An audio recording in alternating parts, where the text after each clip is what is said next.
yang dirahmati Allah, bil khusus Ketua DKM Bapak Haji Romli. Bapak sekalian, pertama kita bersyukur kepada Allah ini malam masih diberi kesempatan untuk kita bersilaturahmi dalam rangka menunaikan kewajiban kita thalabul ilm, dan tentu kita berharap mudah-mudahan dengan asbab thalabul ilmi Allah memberikan ilmu yang bermanfaat buat kita sebagai bekal kehidupan kita dunia maupun akhirat. Salawat teriring salam semoga senantiasa tercurah kepada baginda Nabi kita Muhammad sallallahu alaihi wasallam, kepada keluarga dan para sahabatnya serta pengikutnya yang senantiasa istiqomah. Sekalian, ini hari sudah yang ke-10 dan ke-11.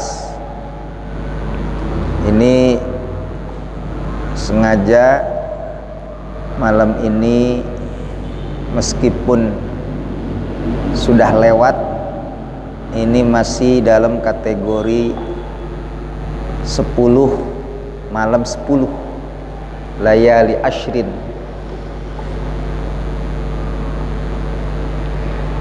Karena pertama Allah bersumpah dengan fajar.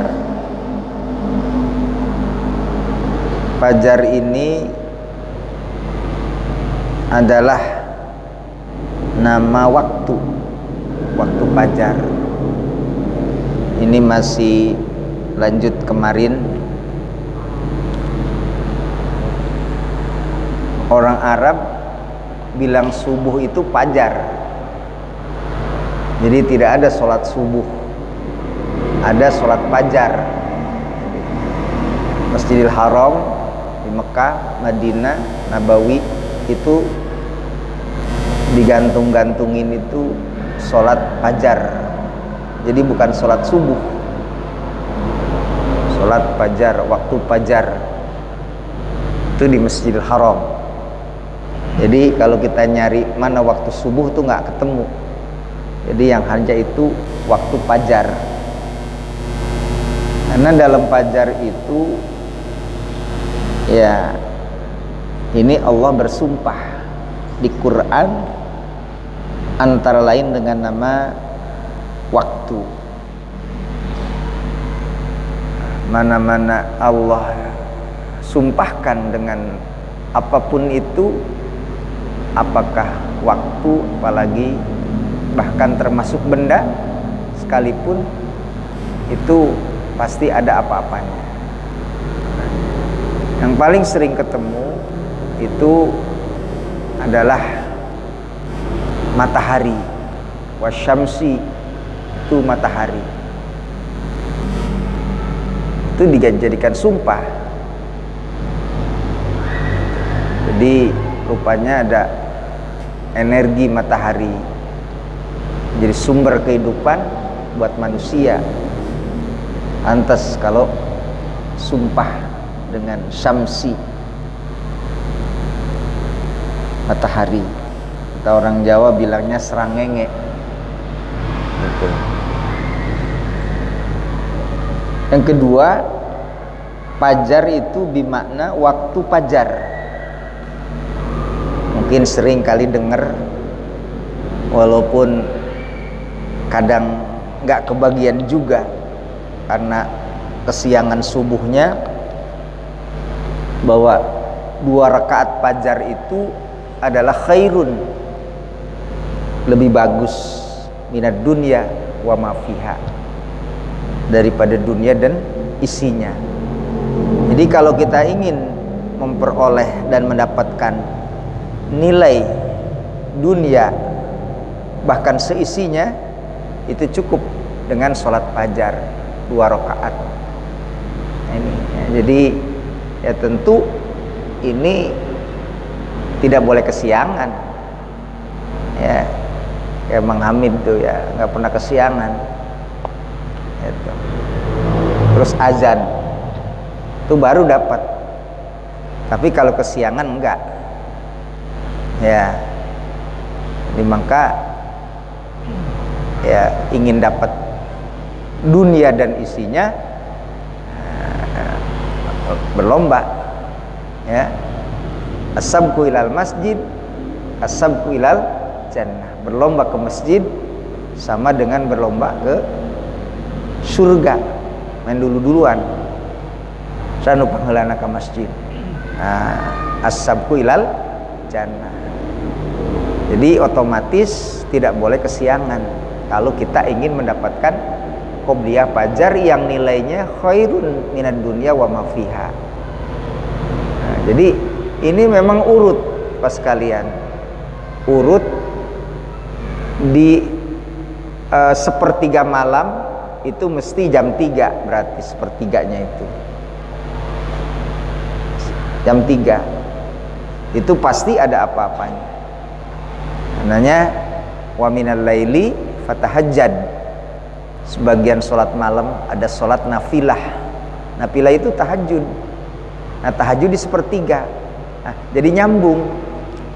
Jadi kalau kebiasaan Rasulullah beres tahajud terus mudtoji, turun miring.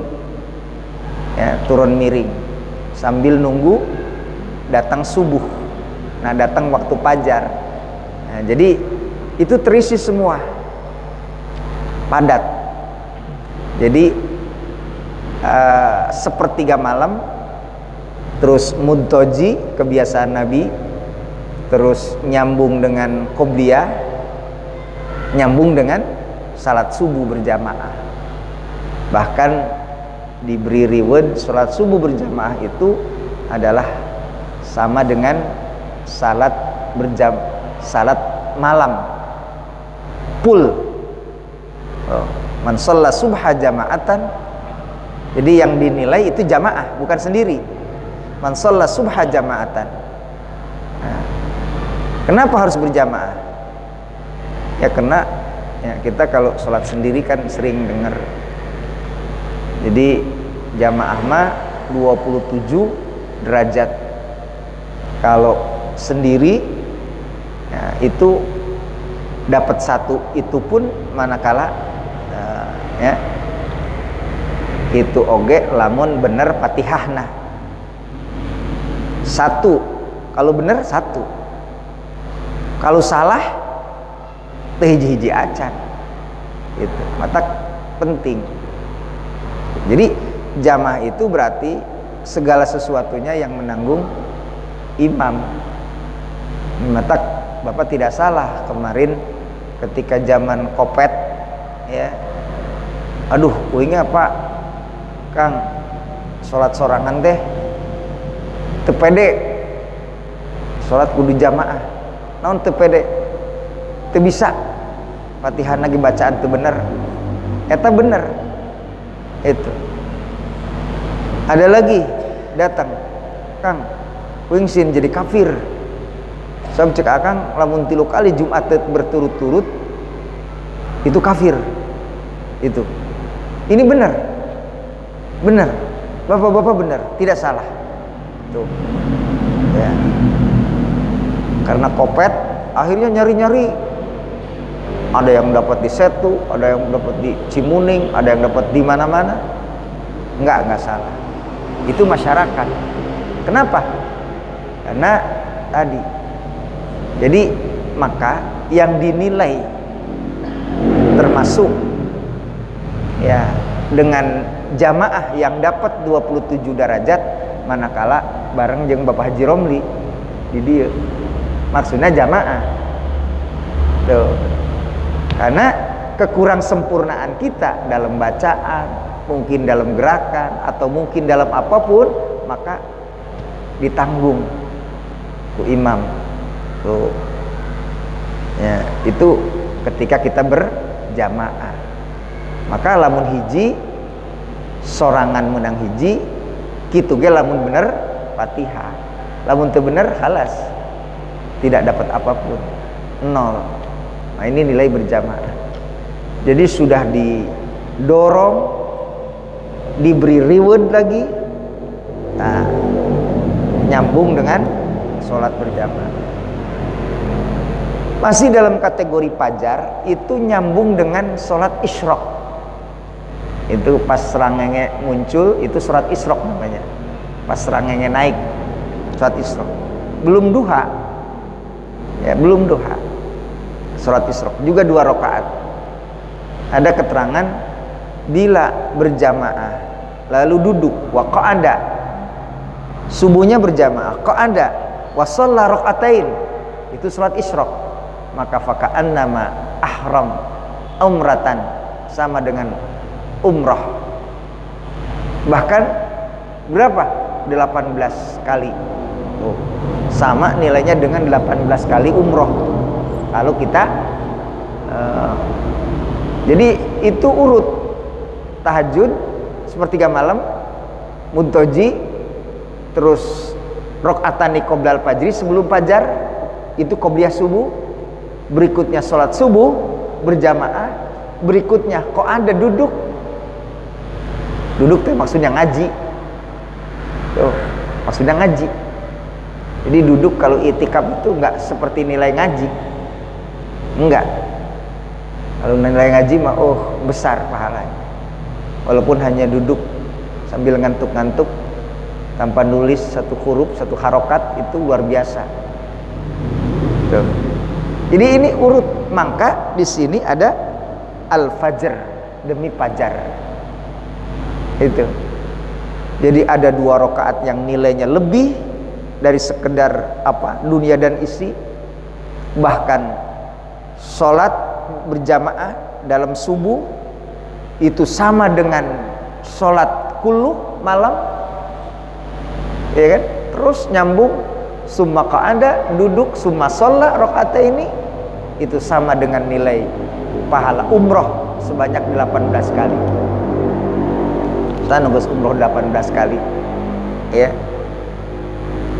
Ya mungkin kalau berangkat di Mekah, ya kekuatannya sampai sekian, itu umroh sunat maksudnya. Kan butuh duit, butuh tenaga untuk 18 kali umroh di Mekah saja, apalagi bolak-balik.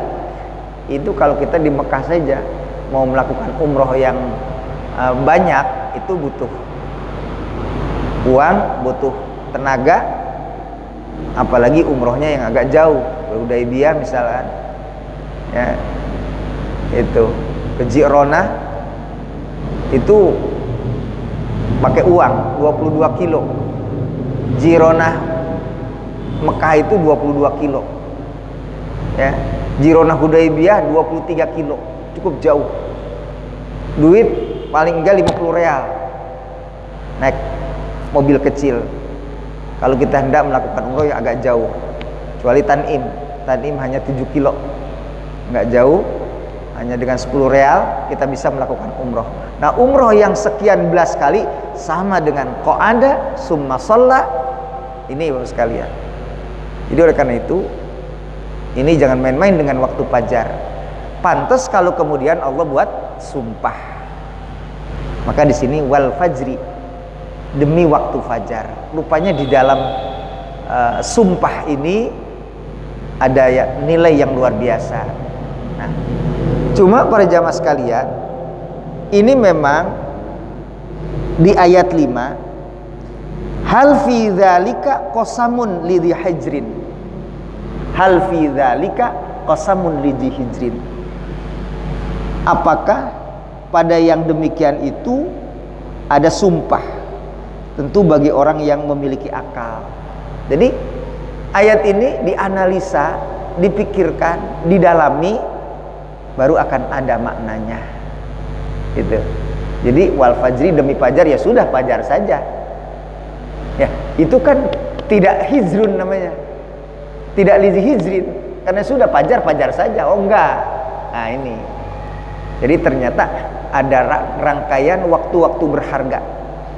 Untuk kalau kita urut tadi, ternyata dari sepertiga malam, bahkan masih ada penghargaan yang yata'aqabuna fikum malaikatul laili wan nahar. Itu silih berganti. Jadi Bapak sekalian, silih bergantinya malaikat siang dan malam itu di waktu fajar. Taulah ngalakon begitu menjelang subuh orang masih kerek, masih ngorok. Apalagi udah usia-usia kita kayak model begini. Jadi era ku malaikat. Sia. Terus kolot oge masih ngorok kerek wayah kieu kata malaikat. Untung malaikat nanti bisa ngomong. Ya, majamin. Kolot oge sia teh. Tuh.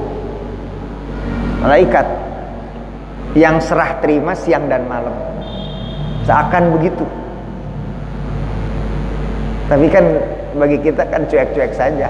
Makanya ini masuk kategori hijrun apa enggak? Masih masuk kategori kita memiliki akal yang sempurna apa enggak?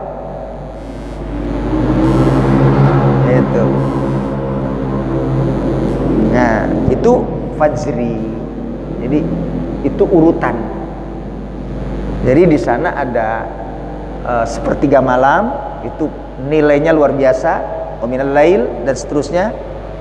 Ada mudtoji, Kangjeng Rasul itu selalu mudtoji itu turun miring begini sambil menantikan waktu subuh. Lalu di situ ada pergantian tugas malaikat siang dan malam. Lalu di situ berikutnya ada sholat fajar 2 rakaat yang nilainya khairun minad dunya wa ma fiha. Berikutnya ada sholat berjamaah subuh yang nilainya sama dengan sholat malam suntuk. Berikutnya summa qa'ada, duduk, jangan pulang dulu, gak usah tidur juga. Kemudian sholat 2 rakaat sama dengan nilai 18 haji umroh. Gak usah dikontroversikan soal hadisnya apa, ini sahih apa doib apa segala macam. Ya, ini orang-orang sekarang itu kadang suka sok tahu. Pak Ustadz, itu hadisnya sahih apa? Oh, sampean belajar apa enggak hadis? Ngerti aja kagak sampean. Itu kadang begitu orang-orang sekarang sok tahu. Itu dhaif Ustaz. Itu ternyata gak ngerti apa dhaif itu. Mas sampean jangan banyak ngomong sampean. Lu gak ngerti. Jangan sok tahu. Itu. Ini tempo-tempo. Ini orang-orang sekarang. Kalau dia gak ngerti. Udah targim hadis ini.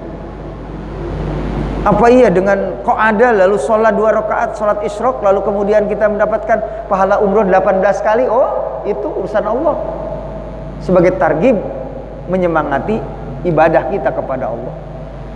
Kalau nggak ada ini hadis-hadis yang model gini, kita ibadah ke sedaek-daek ke ibadahnya. Nggak ada semangat. Ya. Ini. Nah, maka kita penting itu buat menarik. Layali ashrin, malam ke-10. Jadi malam ke-10 ini malam kemarin sesungguhnya. Mesti ada apa-apanya pula dalam 10 malam ke-10. Ya berarti kemarin yang puasa atau yang tidak pun kan tahu bahwa hari ke-9 itu hari apa namanya? Hari Arafah. Pahalanya juga luar biasa. Sanatu qablaha wa sanatu ma ba'daha. Maka ada di sini syaf'i wal watri. Syaf'i itu genap. Ya. Ini ahli mobil yang ke Jakarta itu paham apa ganjil dan apa genap. Ternyata ganjil dan genap dimaknai sebagai hari ganjil itu hari Arafah. Hari genap itu hari Tarwiyah. Hari Tarwiyah itu malam di mana Nabi Ibrahim bermimpi atas perintah Allah yang untuk menyembelih putranya Nabiullah Ismail alaihissalam. Itu hari genap dan hari ke-8 disebut dengan hari Tarwiyah.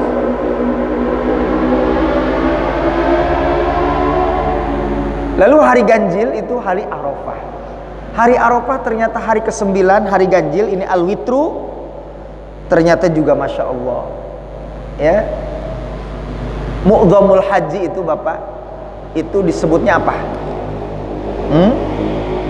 Mu'dhamul haji itu apa disebutnya? Itu wukuf di Arafah.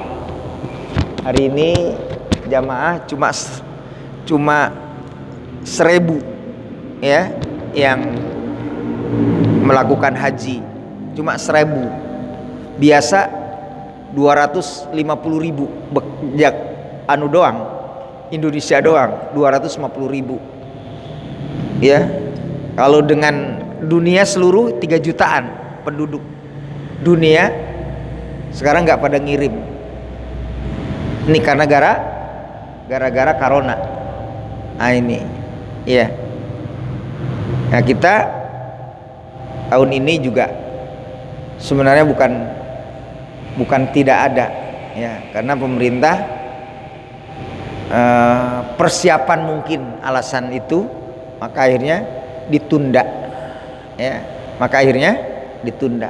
persiapan kurang barangkali karena terus hebat coronanya ini, akhirnya ya sudah untuk tahun ini ditunda. Ini Bapak sekalian ya. Tunda menunda haji juga bukan barang baru, bukan. Ada 41 kali haji ya. Jadi karena wabah bukan persoalan baru itu. Cuman yang bikin aneh ini ya, yang bikin aneh orang lagi kesusahan begini, segala Pancasila mau diotak-atik. Kan sumber penyakit itu. Pancasila sudah, jangan dirubah-rubah. Ini PKI jelas. Iya. Coba kita sekarang sekalian. Nah ini yang numpuk-numpuk dengan corona ini yang susah. Ya. Ada lagi nggak boleh keluar, ada konser. Akhirnya masyarakat ini waduh sekarang luar biasa. Jadi bukan barang aneh sebenarnya kalau hanya wabah. Dan itu terjadi. Fa arsalna alaihimut taufan wad dhafadi wal jarad wal kummal wad dam. Angin tofan, ada belalang, ada kutu, ada katak, ada darah. Itu terjadi bagi umat-umat terdahulu. Kita minum begini nih Pak, darah. Jadi air minum darah dan mati kalau dia minum. Itu terjadi. Jadi bukan barang baru Bapak sekalian masalah ini. Cuma kesini itu kita jadi numpuk-numpuk dengan persoalan ekonomi, dengan pekerja yang di PHK, dengan THR tidak turun, dengan pemotongan dan sebagainya. Jadi itulah akhirnya apa yang terjadi? Nah, timbul kekecewaan dari masyarakat dan sebagainya. Nah, jadi yang saya maksud adalah kondisi keadaan kayak seperti ini itu adalah bagaimana para jamaah haji ya, yang tahun ini kebetulan ditunda oleh pemerintah juga bukan barang baru. Sepanjang 14 abad ada 41 kali haji penundaan sepanjang sejarah kewajiban haji umat Islam itu sekalian. Jadi berikutnya layali ashrin itu 10 Zulhijjah berarti persiapan untuk berangkat ke Mina. Itu di dalam kategori layali ashrin. Kan pagi sore itu kita wukuf di Arafah. Kira-kira jam 12 kita mulai masuk waktu wukuf sampai kita kira-kira asar. Nah, menjelang maghrib kita sudah selesai wukuf di Arafah. Persiapan untuk berangkat ke Mina, kita melakukan sholat qashar jama'. Jam 8 kita diangkut untuk berangkat ke Mina, mabit sebentar di Muzdalifah untuk ambil batu untuk melempar jumroh. Nah, jumroh itu terjadi 3 kali ya, 3 kali. Pertama ula ya, kemudian 2 usta, ketiga akobah.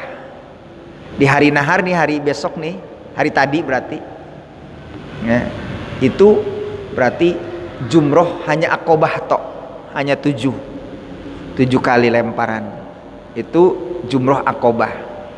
Besok di hari ke-11 21 ula 7 usta 7 akobah 7. Itu besoknya lagi 21 7 ula usta 7 akobah 7. Kalau kita mau nafar awal berarti tanggal 12 besok kita sudah kembali ke Mina, ke Mekah untuk melakukan tawaf ifadah, sa'i haji.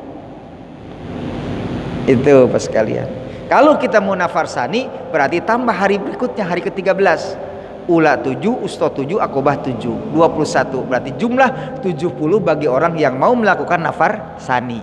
Nafar sani berarti kembali ke Mekah untuk melakukan tawaf ifadah itu pada tanggal 13 di hari Zulhijjah. Maka ini layali ashrin ini 10 malam ini ada apa-apanya. Ternyata di sana ada pekerjaan haji yang merupakan puncak. Tanpa wukuf di Arafah maka tidak jadi hajinya, kudu balik lagi, kudu qadha hajinya. Itu makanya orang hatta yang ngap-ngapan pun diberangkatkan ke Arafah. Itu ada namanya safari wukuf. Jadi orang yang hampir mati itu juga dibawa semua biar sampai ke Arafah. Mati ya tetap jadi haji, tidak ya bersyukur, selamat berarti. Kalau mati pun jadi haji karena sudah wukuf di Arafah. Nah ini ada itu. Jadi ada pekerjaan haji yang merupakan puncak. Itu. Berikutnya dikit lagi. Wasyafi sudah tadi, harusnya syafi dulu, watri dulu, baru walayali asrin.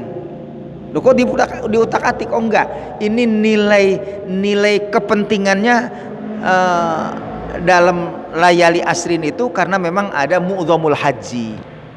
Karena kalau syaf'i dan watri itu hukumnya hanya sunnah. Tapi kalau mu'dhamul haji, wukuf di Arafah adalah merupakan rukun bagi pekerja pelaksanaan ibadah haji. Maka didahulukan walayali ashrin, baru wasyaf'i, baru wal watri. Nah, berikutnya layali idza yasri, hal dan malam yang ketika berjalan. Meninggalkan siang ya lu datanglah subuh ya itu, dan kembali malam, kembali siangnya kabur, datangnya kabur, malamnya kabur, siang baru datang. Dua-duanya baik malam maupun siang ini adalah bagi orang yang beriman laila libasan, untuk istirahat ya, laila libasan, ja'alna laila libas ya.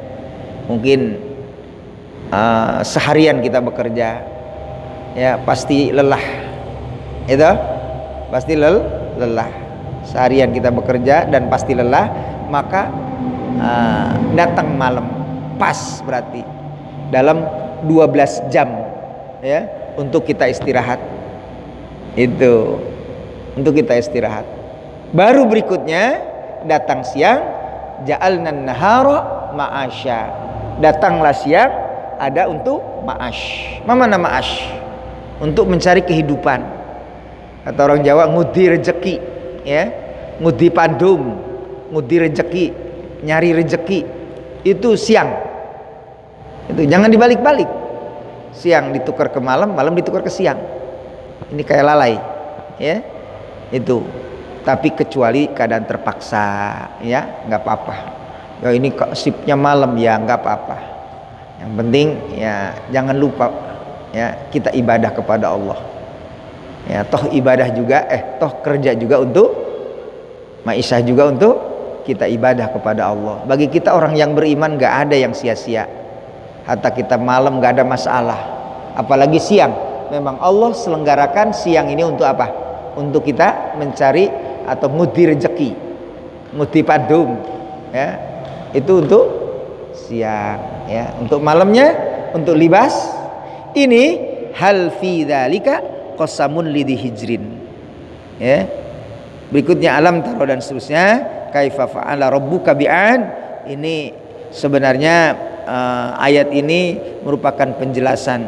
Kita juga harus mau berpikir bagaimana Allah menghancurkan pula kaum Ad, ya, menghancurkan pula kaum Iram, ya, kaum Iram, bukan Bapak Haji Iram tapi kaum Iram. Nah, kaum Ad yang ada di yang menjadi penduduk Iram, yang zatil imad, yang punya bangunan yang tinggi-tinggi, allati lam yukhlaq misluha fil bilad, yang tidak pernah dibuat oleh bangsa-bangsa sebelumnya, tapi hancur pula itu, ya, hancur pula dengan apa? Dengan rihin sorsoro, dengan angin, ya, yang terus tanpa henti selama 7 hari, akhirnya kajiz'in nakhli, semua deku. Nah, ini artinya lihat, ya, dalam sejarah, ya, bahwa orang-orang yang kayak dulu kayak begitu itu ternyata memang kedurhakaannya terhadap Allah secara menjadi-jadi, tidak pernah ada kesadaran. Maka apa yang terjadi? Maka musibah, ya, azab buat mereka, semua hancur, semua binasa, ya. Padahal kurang apa? Mereka bukan lagi bikin bangunan kayak apa, bikin kayak gunung itu dibobok, Pak, ya, dibobok di gunung besar, ya kan, batu itu kan di Mekah itu batu, ya, memang sekitar itu nggak jauh, sekitar bebatuan. Palestina juga bebatuan di sini, ya, itu dibobok dijadikan bangunan. Artinya kurang apa? Maka dibilang kata Allah, allati lam yukhlaq misluha fil bilad, padahal orang dulu belum pernah ada. Kaum Ad itu membuat sampai bisa kayak model begitu, tapi hancur. Bagaimana menghancurkan rumah yang gunung dan dia hidup di gunung, di dalamnya, yang itu sudah menjadi tempat tinggal buat mereka. Sulit berpikir, tapi Allah berkehendak. Apa yang terjadi? Mereka sebut deku dengan apa? Dengan yang namanya angin, ya, rihin sorsoro selama 7 hari. Semua karena kedurhakaannya terhadap Allah. Sehingga boleh jadi ini musibah mengingatkan kita untuk mudah-mudahan dengan, ya, semakin kita sadar, Allah segera mengangkat, dengan tentu berdoa kita kepada Allah, mudah-mudahan ya Allah sesegera mungkin ini musibah yang diujikan bagi kita bangsa, masyarakat, kampung itu, mudah-mudahan Allah segera angkat. Itu kita baca Fatihah lebih dahulu, mudah-mudahan dengan keberkahan suratul Fatihah Allah senantiasa mengangkat ini semua, dan bagi kita ambil hikmahnya. Fatihah. A'udzubillahi minasyaitonir rajim. Bismillahirrahmanirrahim. Iyyaka na'budu wa iyyaka nasta'in. Shiratal ladzina an'amta 'alaihim. Assalamualaikum warahmatullahi wabarakatuh.